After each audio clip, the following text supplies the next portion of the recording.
Hello, Winnequa Owls. This is Miss K with this week's Owl Lesson at Home. I hope you're having a good week so far. So this week, we're going to be talking about something called self-compassion. So we know from the Owl Lessons that we did earlier in the year that compassion is empathy in action.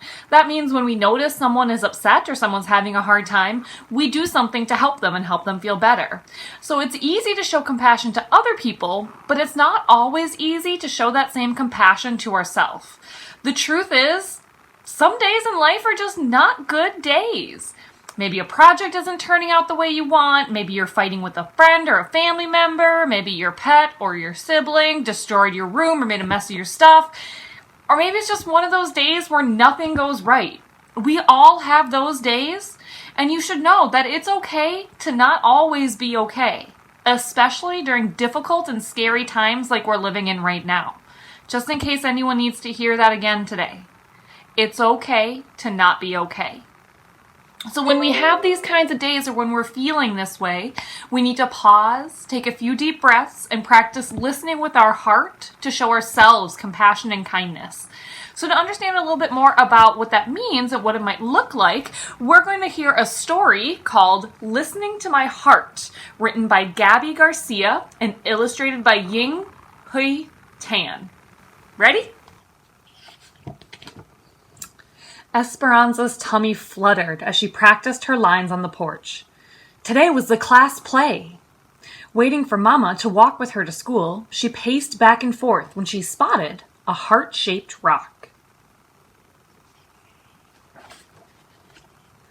Esperanza picked it up and showed it to Mama as soon as she stepped outside. "I see you found a little treasure," said Mama. Esperanza rubbed its rough surface and felt a twinkle of joy. "Maybe it's a sign." "For what?" asked Mama. She thought about the class play later that afternoon, wondering what it would finally be like in the spotlight. "To put my heart into everything I do," she answered. At that moment, they heard scratching and a soft cry. Esperanza peeked under the stairs and spotted a tiny kitty shaking and shivering. No Mama in sight. She scooped the kitten onto her lap and cuddled her. "She's all alone. I think she's hungry." Esperanza reached for her lunch bag, pinched off a piece of chicken, and offered it to the kitty, who gobbled it up. "Mama, I think the rock is a reminder to spread kindness and love. That's what we do when we listen with our hearts." "I think you're onto something," said Mama. "Can we keep Cleopatra, please?" asked Esperanza, who'd already named the kitty. "Queens are always welcome at our house," said Mama. "If she's still here after school, we'll take her in." At school, Esperanza was more focused on the play than on math or reading. Clutching her script during recess, she noticed Bao sitting alone on a bench. He was new in school this week and didn't speak much English. She wondered if he felt lonely or scared. Esperanza found a soccer ball and kicked it over to him.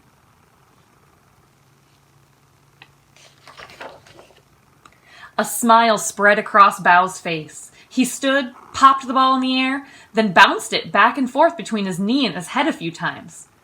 "Dude's got moves," thought Esperanza. They spent recess giggling and making up hand signals. Afterwards, Esperanza borrowed Miss Owens's English to Vietnamese dictionary. She wrote friend in Vietnamese, drew a picture of Bao and her, then put it on his desk. Esperanza rubbed the rock inside her pocket. Listening with her heart made her feel peaceful inside. Finally, it was time for the performance. It was too late for Bao to be in the play, but he stood at Miss Owens's side as a stagehand. Excitement bubbled as Esperanza awaited her cue. Esperanza walked on stage, tripped as she was about to say her first line, and splattered across the stage. When she got up, she'd forgotten her lines, so Miss Owen whispered them to her from backstage. Heat rushed through Esperanza's body as all eyes were glued to her. She wished she could disappear.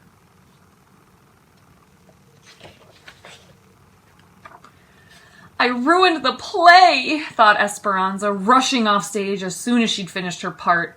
I'm such a dummy for forgetting my lines. I messed up in front of everyone. She tucked herself in behind some props so that no one would see her. Esperanza noticed her body shaking and her face still burning. She took a deep breath and dug the rock out of her pocket. It was cracked and lopsided, just how she felt. Esperanza touched her hand to her heart and felt the disappointment. Bao found Esperanza a few minutes later and handed her a drawing with the word friend written above it. Esperanza nodded. She hadn't been treating herself like a friend. Esperanza realized this wasn't the first time she'd been unkind to herself. At the soccer game last weekend, she'd missed the ball that swooshed by her head, and they lost the game. "Nice work," a player from the other team yelled as the others laughed. Esperanza thought she'd let her team down and that she was the worst soccer player in the world. Thinking those thoughts had made her feel worse. At the curtain call, Esperanza reminded herself she hadn't ruined the play. She'd had an accident, and accidents happen to everyone.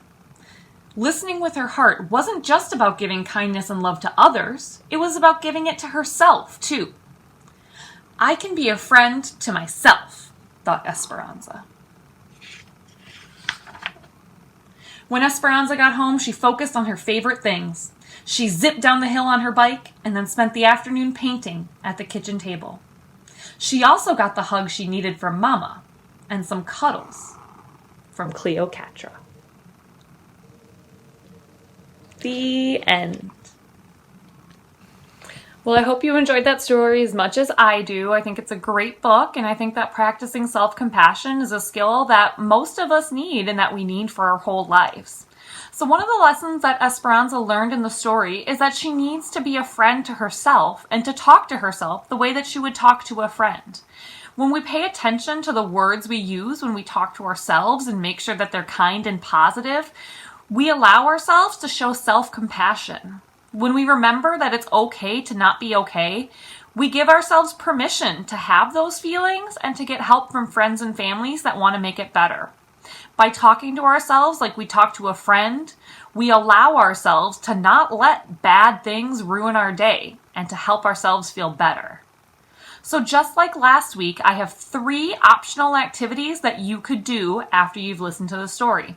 Remember that you could do all 3 of these, you could do one of them, or you could do none, whatever works for you. So the first option would be to answer 2 reflection questions for me that will be posted in your Google Classroom. I'm wondering, if you could talk to Esperanza after she runs off stage, what would you say to her? I'm also wondering, is it easier to offer kindness to yourself or to others? Why do you think that is? Option number 2, if you're feeling crafty or if you want to create something, is to make a poster to remind yourself to be kind to you and to talk to yourself like you'd talk to a friend. You can think of all the things that you'd say to a friend who's having a hard time or the things you'd want to hear when you were upset.